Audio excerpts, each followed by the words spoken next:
masasabi ko, hindi man lang ito sumagi sa isip ko na ako'y magsasalita sa harap at ang sasabihin ko ay ang Panginoon ang itataas ko.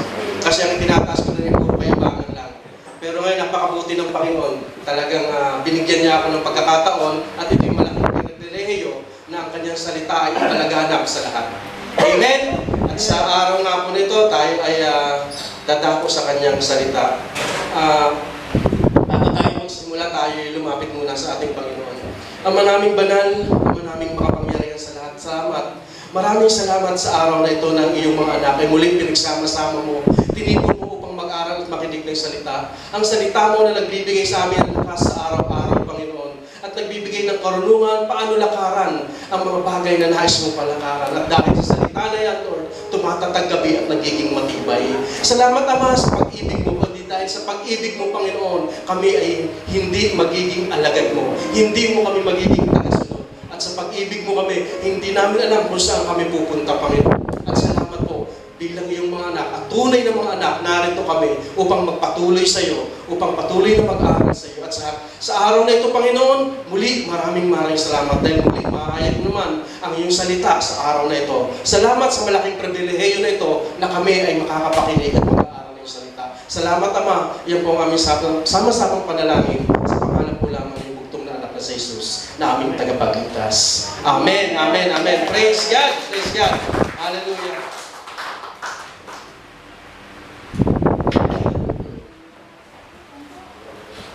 Okay po, last week po ang topic natin, sabi nga si Pastor, talagang sabi nga ni Pablo sa ating patuloy na pag-aaral bilang Kristiyano, sa isang salita niya, hindi na gatas ang ating laging tinitig, kundi kailangan natin bumagat ng matitigas na bagay. Amen? Hindi tayo dapat na nananatilig sa ganoon, dapat lumalago tayo bilang Kristiyano. Okay? At sa araw na ito, tayo ay sabi nga, ang pastor natin din, kasi matagal na rin sinasabi ng mga nakaraan, siguro natatandaan niyo pa, is about discipleship, paano tayo maging disciple. Amen? At last week nga, yung pagbabasa, the Word of God is very important na parang tingin lang natin, salita lang na magbasa. Pero kung internalize natin, mabigat na turo na dapat natin maunawaan. Dahil sa pagbabasa, yung binabasa natin ay salita ng Diyos at pinapakain natin ng ating espiritu at dahil dyan tayo ay lumalago. Amen? At sa araw na ito, tayo mapalad dahil muli tayo ibinigyan ng Panginoon ng revelation upang mag-aral ng kanyang salita. At sa araw na ito, ang topic natin dito is about identity and purpose. Kailangan maunawaan natin ang ating identity at ang purpose. Kasi minsan, para ka maging disciple, ang hirap sumunod kung hindi mo alam ang identity mo at ang purpose. Itinuro na ng ating pastor nung nakaraan ng ating pagiging disciple at pagsunod sa ating Panginoon. How can you follow kung hindi mo alam kung sino ang pinapollow mo? Amen? Kaya nga tayo sa Facebook may pinapollow tayo dahil kilala mo siya. Di ba? Pag ayaw mo ng content niya, ina-unfollow mo. Amen? Ganun din sa ating Panginoon. Dahil pag kilala natin, pag pinapollow natin at lahat ng kanyang context, lahat ng tawag ng pagka nagpo-post siya, lahat ng kanyang pinopost, content, okay? Pinapanood natin, wala tayo, linalike pa natin, hina-heart at nagko-comment pa tayo. Amen? Ganun din dito sa ating Panginoon. Pag kilala natin ang Panginoon at to be a disciple, lahat ng kanyang content, lahat ng kanyang binabasa natin at talagang masusi natin at nagko-comment pa tayo, nagre-react tayo. Amen? Ganyan po bilang disciple. At sa araw na ito, tayo po ay mapalad. Ang ating content, ang ating text na pag-aaralan ay mula sa Matthew chapter 5, verse 1 to 16. Okay, basahin po muna natin. Siguro babasahin sa Tagalog kung ipupush nyo mo ng English. Kung gusto nyo ng English, sabi dito sa Matthew. Ito ay yung Sermon of the Mount. Mount ba tama? Okay. May H kasi yung sa akin. Mount. sorry. Mount yata. Okay. Mali lang ako muna. So, ito yung about the Sermon of the Mount. Okay. Sabi dito sa verse 1, sabi niya, nang makita ni Jesus ang napakaraming tao, umaksat siya sa bundok. Pagkaupo niya ay lumapit ang kanyang mga alagad at sila ay tinuruan niya. Sabi niya, verse 3, mapalad ang mga taong walang inaasahan kundi ang Diyos, sapagkat mapapabilang sila sa kaharian ng langit. Wala ba tayo? Inaasahan lang ba natin ang Diyos? Umaasa ba tayo sa Diyos? Mapalad ka, sabi ng Panginoong Hesus. Mapalad daw ang tao na walang inaasahan kundi ang Diyos. Kung ang Diyos ang inaasahan mo ngayon, sabi niya, mapalad ka. Sabi sa verse 2, mapalad ang mga nagdadalamhati pagkat aaliwin sila ng Diyos. Sino ang mga nagdadalamhati? Nakakaranas ng pagdadalamhati. Lahat ba tayo nakakaranas ng pagdadalamhati? Mapalad ka, sabi ng ating Panginoon. Mapalad ang mga nagpapakumbaba sapagkat mamanahin nila ang daigdig. Nakakaranas tayo ng pagpapakumbaba. Pag tayo mapagkumbaba, tandaan natin, sabi ng Panginoon, mamanahin natin ang daigdig. Tapos sabi niya dito sa verse 6, mapalad ang mga nagugutom at nauuhaw sa katuwiran sapagkat sila ay pupusugin. Ito yung righteousness, hindi ito yung pagkain. Hindi ito yung nagugutom sa pagkain. Righteousness, katuwiran ng ating Panginoon. Mapalad ka kung nagugutom kayo. Lagi mong inaasam ang salita ng ating Panginoon. Mapalad daw ang taong ganon. At alam ko, we are the believers. Tayo yan ang sinasabi dito. Amen? Amen? Tayo ang kinakausap dito. Sapagkat tayo lang ay pupusugin. Abundant sa mga pagkain espiritual. Tandaan natin, ang spiritual nagre-reflect yan sa ating physical. Kung physically tayo ay busog, spiritual ay busog tayo, physically, busog din tayo at tayo ay blessed. Amen? Yung po tatandaan natin. Sa verse 8, mapalad ang mga may malilinis na puso sapagkat makikita nila ang Diyos. Nakikita natin ang Diyos dahil tayo ay may malinis na puso. Kasi alam mo ba, sabi nga, ang hindi maunawaan, sabi Spirit, magagawa lang yan sa pamamagitan ng Espiritu. Spirit to Spirit. Hindi mo maunawaan ng spiritual na bagay, hindi ka spiritually alive. Amen? So, talagang tayo tinutukoy dito yung mga mananampalataya. Kasi sabi niya, di ba, mapalad ang may malinis na puso. Hindi magiging ang puso natin nilinis na dating madumi.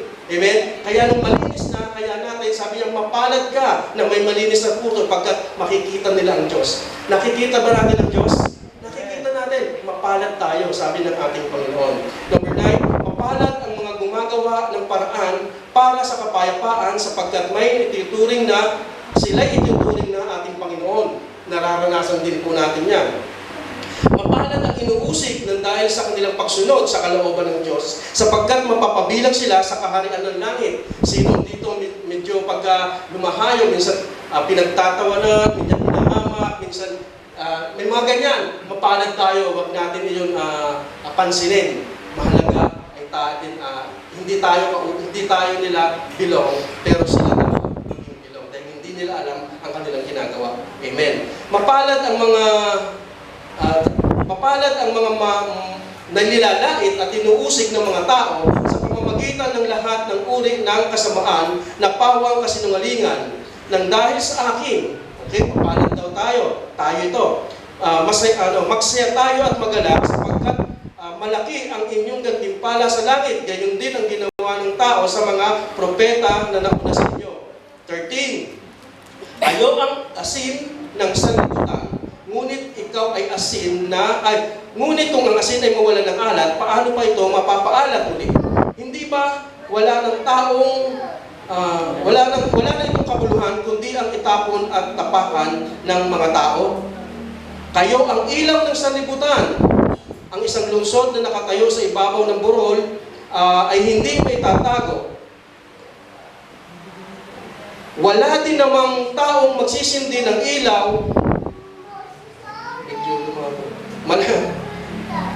mag-ilaw at pagkatapos ay ilalagay iyon sa ilalim ng malaking takalan. Sa halip, inilalagay ito sa talagang patungan upang matanglawan ang lahat ng nasa bahay. Gayon din naman, dapat ninyong maliwanagan ang inyong ilaw sa harap ng mga tao upang makita nila ang inyong mabubuting gawa at papurihan ang inyong Ama na nasa langit. Amen. Purihin ang salita ng ating Panginoon.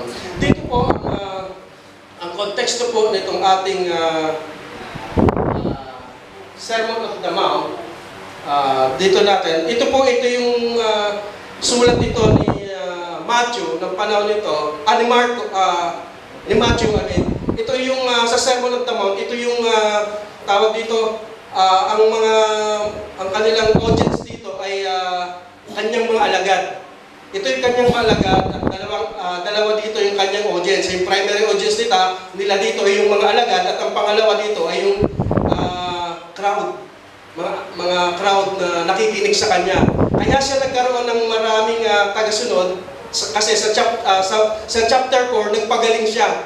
At doon niya kinuha ang kanyang mga alagad. Nung nakuha niya mga alagad, dito sa chapter 5, dito na siya nagsermon sa bundok. At naganap ito sa Galilea.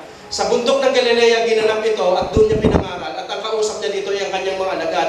Subalit sumunod sa kanyang mga tao, yung crowd, at nakinig din sa kanilang pinapangaral. Kaya nga, ang ano dito, may isang message lang ibinigay ang Panginoon, pero dalawa ang audience at dalawa yung revelation. Una, ang revelation dito sa mga disciple, kaya niya sinabi itong Sermon on the Mount, ipakita ang karakter at kingdom ng Diyos at ituro ang tunay na righteousness. Yun ang purpose niya sa mga alagad. Kaya sinabi niyo, ipakita ang tunay na kaharian ng Diyos at ipakita ang kaluwalhat, ang righteousness, ang katuwiran ng Diyos para sa mga alagad. Pero sa mga nakikinig din, malakas kasi nangangaral siya, ang dating naman sa mga tao na nakikinig doon sa mga tawag dito, sa mga crowd, ito ang ibig sabihin sa kanila, ipakita ang standard ng Diyos na kailangan nila ang Diyos at hindi nila kayang sundin sa sarili nilang lakas. Yun ang pinapakita sa mga nakikinig doon. Isang mensahe, dalawang audience, dalawang revelation. Sa mga disciple niya, pinapalakas niya ang loob kung paano makita ang kaharian ng Diyos. Ang iba naman, sa mga hindi pa mananampalataya, ipakita sa kanila na ang mensahe nito ay nagpapakita na kailangan nila ang Diyos at hindi nila kayang sundin ang lahat ng bagay sa pamamagitan ng sarili. Kasi nasa ilalim pa sila ng batas ni Moses sa time na yun. Okay? Yun po ang dalawang mensahe. Kaya ang purpose mo nito ay ipakita ang tunay na identity, sabi dito, ipakita ang tunay na identity, hindi ang kondisyon para pumasok sa kaharian, kundi description ng mga taong na kay Kristo. Hindi ito sinasabi ng kondisyon para pumasok, kundi ito ay tinatawag na description. Dahil tayo ay anak na ng Diyos, tayo ay nasa kaluhan na ng langit. At ang message naman sa iba, ito ay kailangan nila ang Diyos para makarating sa kaharian ng langit. Amen? Ganun kapangyarihan ng Diyos pag nagsasalita siya. Kahit dito sa pag nagsalita sa karamihan, may mga believers, ang dating ng mensahe ng Diyos ay parang tumatag ka sa Kanya. At sa hindi mananampalataya, ipakita na kailangan nila ang Diyos at dahil hindi nila kaya ang kanilang sarili. Amen. Yung po ang sinasabi ito. Kaya mahalaga na maintindihan natin ang ating identity at purpose dito sa mundo. Mahalaga po na kailangan natin yon. Kasi hindi natin malalakaran ang tunay na pinapalakaran ng Diyos kung hindi natin alam ang identity at ang purpose natin, bakit tayo nabubuhay dito sa mundo. Amen? At ito po, yun, ang important things that we must know, yung mahalagang bagay na kailangan natin, we must to know, hindi lang we know, but we must to know, kailangan, imperative, na maunawaan natin, number 1. Napakasimple ng 5 tanong na ito, pero ang kahulugan nito ay malawak. Okay? Sabi dito, who am I? Yan ang unang tanong. Sino ako? Kaya dapat natin malaman, ang masagot natin ito, sino ba ako? Okay? Sabi dito, I am what the Bible say I am. Sabi ng Biblia, I am the Bible say what I am. Sabi ng dito, ako ay kung ano ang sinasabi ng Biblia sa akin. Dapat yun ang alam natin. Kung ano ang sinasabi ng Biblia sa atin, dapat yun ang alam natin. Okay? Dapat maunawaan na ito. At ano yung sinasabi ba ng Biblia sa atin kung sino tayo? Sabi dito, we are created like God. Yan ang importante na maunawaan natin. Tayo ay nilikha ng Diyos na katulad niya. Ibig sabihin, napakahalaga natin. Dahil sa lahat ng nilalang ng Diyos, tayo ang katulad niya at nilikha niya, nakawangis niya. Napakapalad natin, mga kapatid. Kaya dapat huwag natin baliwalain yung identity na yun. Sabi dito sa Genesis chapter 1, verse 16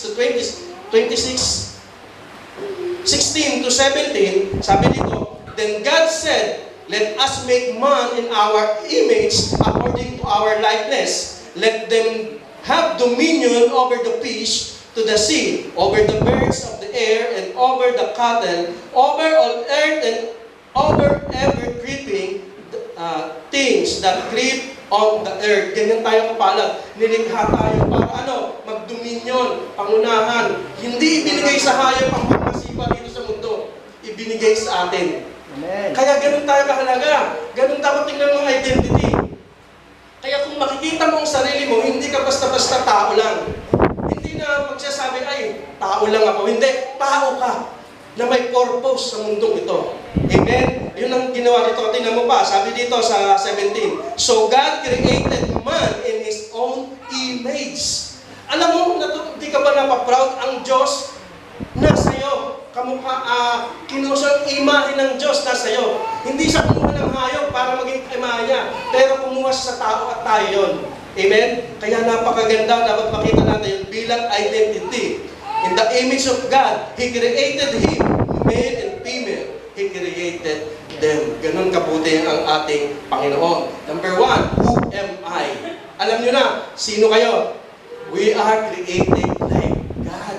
Tandaan natin, huwag natin yung tingnan na isa lang, ay nilikha lang ako ng Diyos. Huwag yung lang, nilikha ka ng Diyos.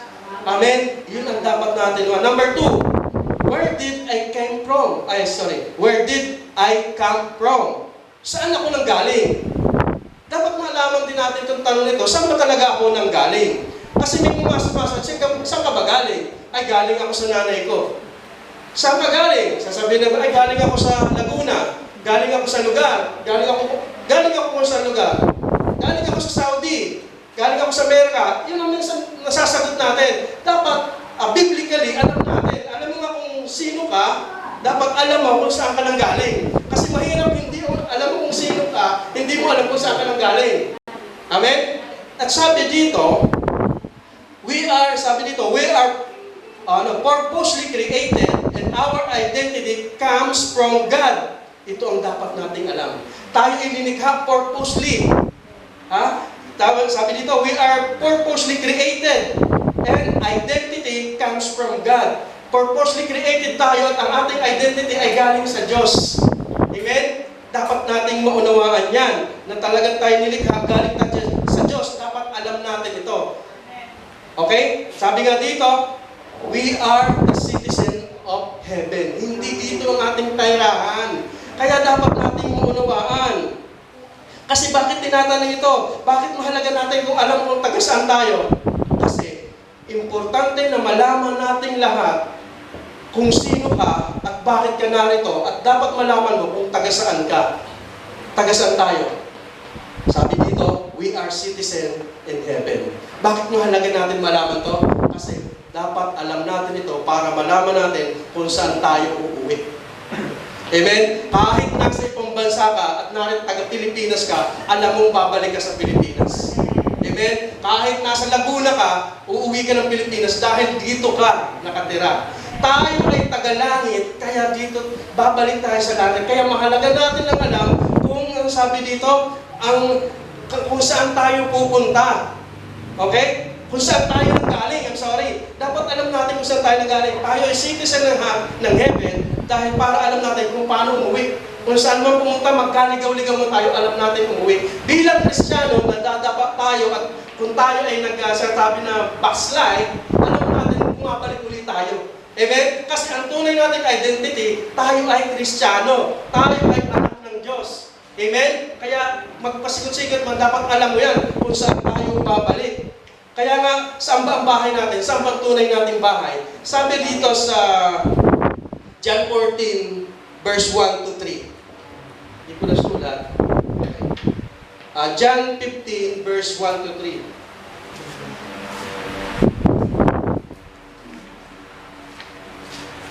Okay. Praise God. Andiyan na po ba?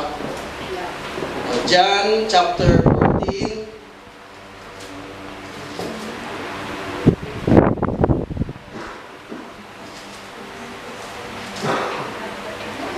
Okay. John chapter 14, verse 1 to 3.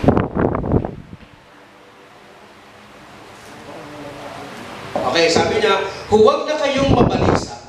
Sumampalataya kayo sa Diyos. Manampalataya din kayo sa akin. Sa bahay ng aking ama ay maraming silid. Kung hindi ito totoo, sasabihin ko ba sa inyong pupunta ako roon upang ipaghanda kayo ng inyong titirhan?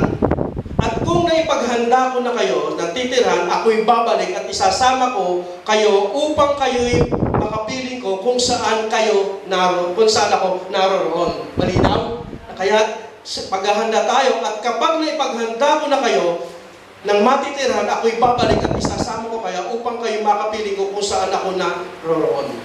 Amen? Hindi dito. Kaya doon pa lang dapat alam na natin ang ating uuwian. Okay? Alam na natin kung saan tayo pupunta. Sa langit ang ating tahanan.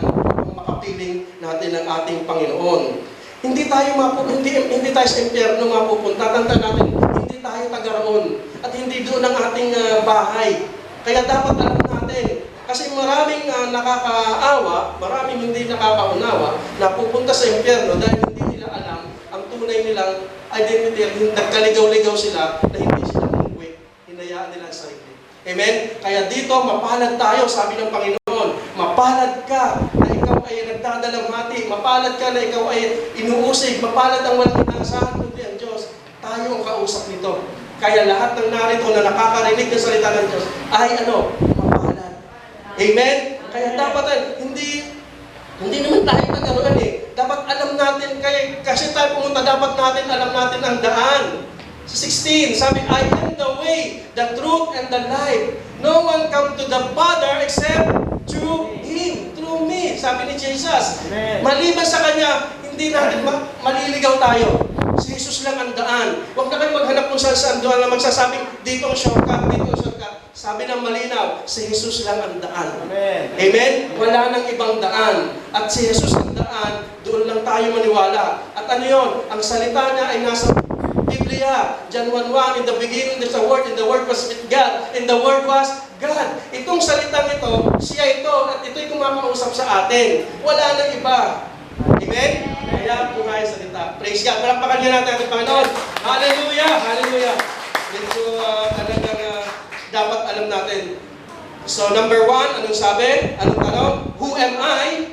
Number 2, where did I come from? Number 3, why am I here? Diba? Napakasimple ng tanong. Pero, fruitful ang meaning. Sabi dito, why am I here? Bakit ako nandito? Ano lang ba? Para magtrabaho, kumain, alagaan, yun lang ba ang purpose natin? Alam niyo ba yung lahat ng bagay niyan? Blessings sa atin. I-enjoy natin yan. Trabaho tayo, asamin natin yung kayamanan dahil yung kayamanan ay galing sa Diyos. Amen? Sino ba hindi naghahangad ng masenso? Hangarin natin yan. Pero sabi, higit ang ating Panginoon. Why am I here? Why am I here? Sabi dito, ito ay very important na malaman natin ang ating purpose. Dapat kaya tayo nandito dahil sa ating purpose. Ano ba yung purpose natin dito sa mundo? Hindi kaya sabi ko kanina para lang ba magtrabaho, magpalaki ng negosyo, lahat ng gawin dito sa mundo. Hindi lang po yun. Mga bonuses lang yun na dapat natin maintindihan. Halimbawa, sa mga estudyante, sa mga nag-aaral, tinatanong natin, ano bang course na kukunin mo? Diba? Pag kukuha kayo ng mga course, alam nyo ba, pag kukuha kayo ng course, dapat alam mo yung purpose and goal. Halimbawa, engineering. Kukuha ko ng engineering, alam ko ang purpose ko, pag ako'y nag-engineer. Siyempre, ano ba, tinatrabaho ng engineering. Alam mo yung goal mo, kailangan matapos ko ang pagiging engineer. Alam mo yung purpose mo, alam mo ang pupuntahan mo, alam mo ang direction mo. Bago ka maging engineer, itong between na ito, nandyan ang mga struggle. Kaya maraming estudyante hindi nakakapunta sa kanilang pupuntahan dahil dito sa struggle. Dahil yung goal at purpose nila, hindi nila masyadong naunawaan. Amen? Pero I believe sa mga estudyante natin dito, may nakatapos. At alam ko, hindi iba ang pinagdaanan. Bakit? Focus sila sa goal at purpose nila. Para maging, halimbawa, teacher. Kaya sila naging teacher. Hindi naman siya, oy, teacher ka ngayon, ang ganda ng buhay. Tingnan mo ang ginawa nila bago nila napunta. Amen? Ganun din sa ating paglilakbay. Bakit tayo nandito? Ang purpose natin ay tuparin ang ang inuutos sa atin ng ating Panginoon. Amen? Kaya nga sabi, ang pinakamayaman dito ay sementeryo. Bakit? Maraming namatay na matatalino, mayayaman, magagaling, pero hindi nila nalaman ang righteousness ng ating. nasa cemetery silang lahat. Amen? Nandun lahat. Kaya this is the time na maunawaan natin mabuti ang purpose natin sa mundong ito. Ha? Maunawaan natin kung bakit tayo nag-church. Bakit tayo nag-aalaga ng ating mga anak. May purpose at goal. Bakit natin kailangan disciple ng ating mga anak para hindi mapahamak? Hindi lang sa hindi sila mapahamak at hindi lang sa gumanda ang buhay nila, kundi makauwi sila sa tunay na tahanan. Amen? Dahil hindi nga dito ang ating tahanan. Kaya dapat nating maunawaan. Sabi nga, alam mo ba, isang mahalagang napakagandang halimbawa dito, si Paul. Si Paul. Alam mo si Paul, alam niya ang kanyang purpose dito sa mundo. Sabi dito sa 2 Timothy chapter 4, verse 6 to 7. Sabi niya, 2 Timothy 4, 6 to 7. For I am already being poured out as a drink offering, and the time of my departure is at hand. I have fought the fight. I have fought the good fight. I have finished the race. I keep the faith. Tapos pa niya, ang galang, dumating na yung panahon na siya mamatay na. Sabi niya, I have fought for a good fight. Lumaban ako. Sinunod ko ang lahat. Sabi niya na, I have finished the race. I have kept my faith. Nalampasan niya lahat sa pamamagitan ng kanyang pananampalataya. I keep the faith. Kaya ang pananampalataya na inyo ngayon, sabi nga yung nagpag-aralan natin dati, pag ang faith to faith, nagsimula ka sa pananampalataya, matatapos ka sa pananampalataya.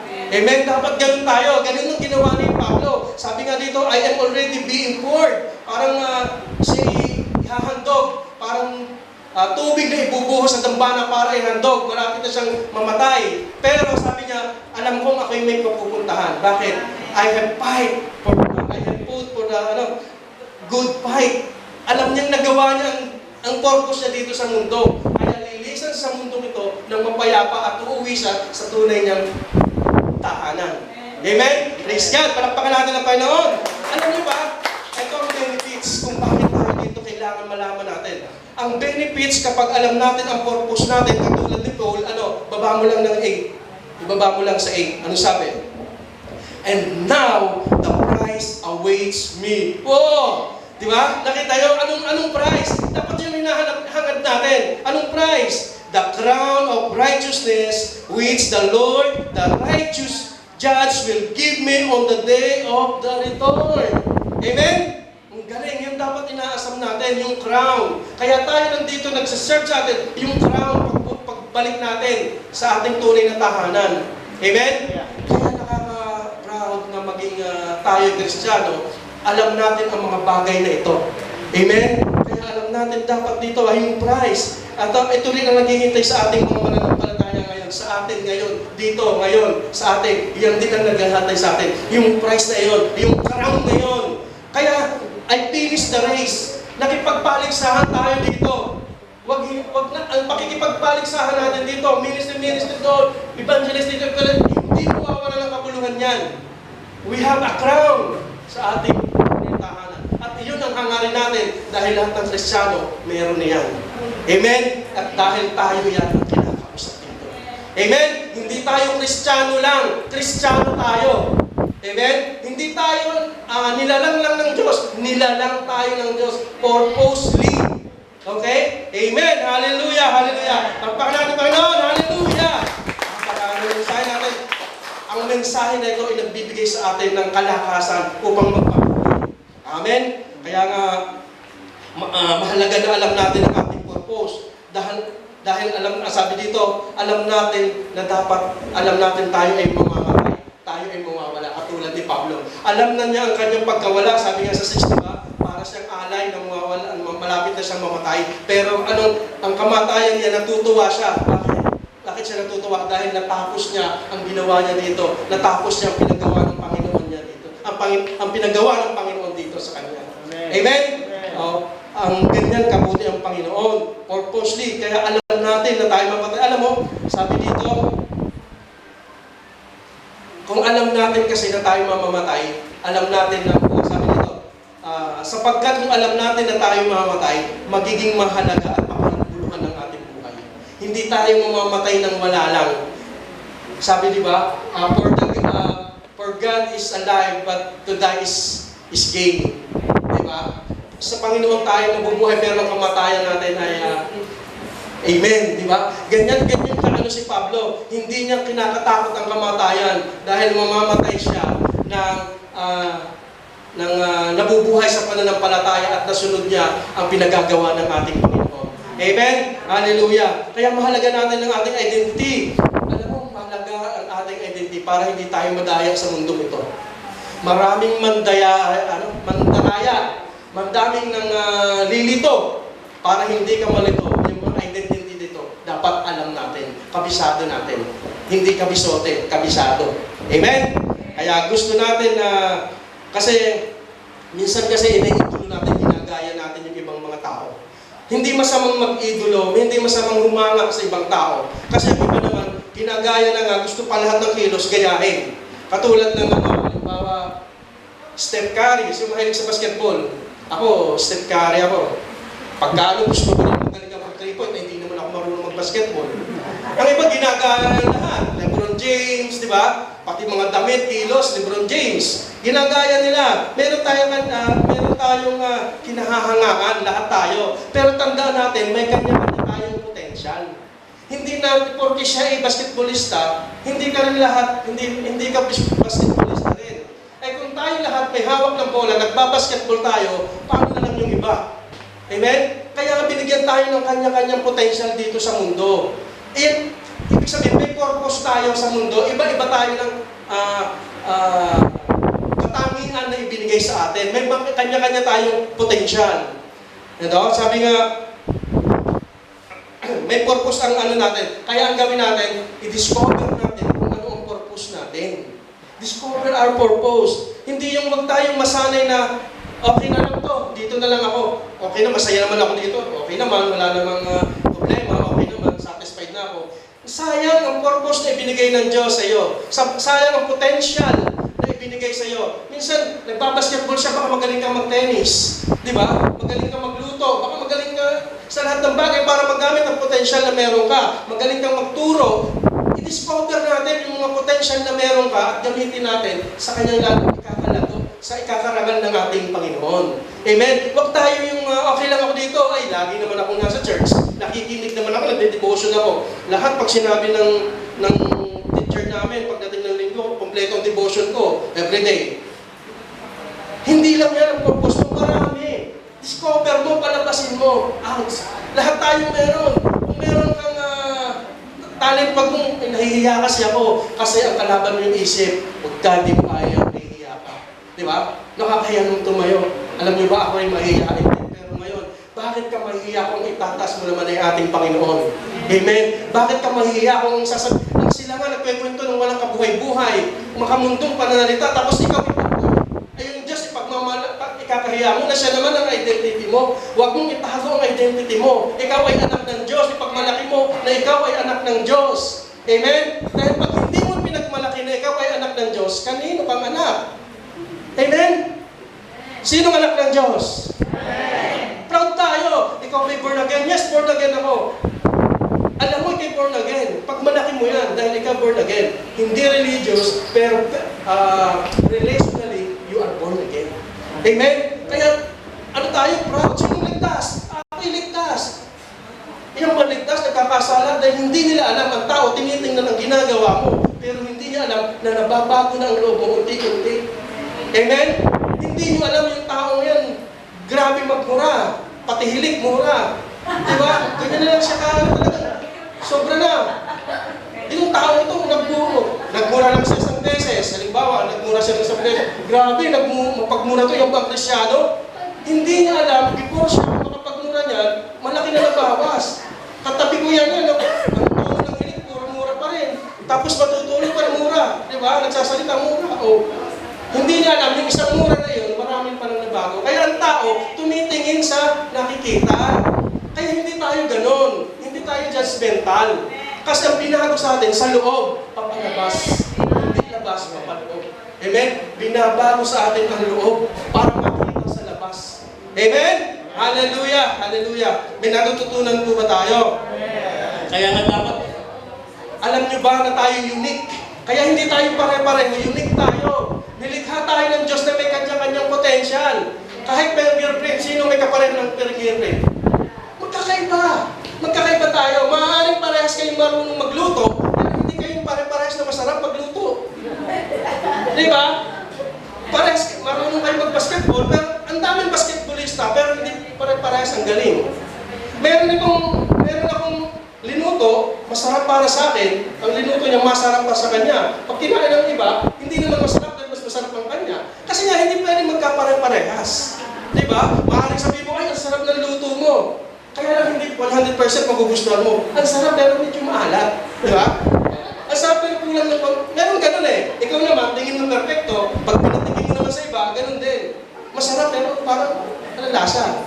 Di ba? Yung mga ganun, kaya tayo tanda na, we are created ng God. Tayo ay, unique. Kakaiba ka. Kaya ang talent mo pag malaki mo. Pag sinabi, hindi mo masarap ang luto mo, no, binigay ito ni Lord, masarap to. Amen? Pag ako kumakain, ang sarap eh.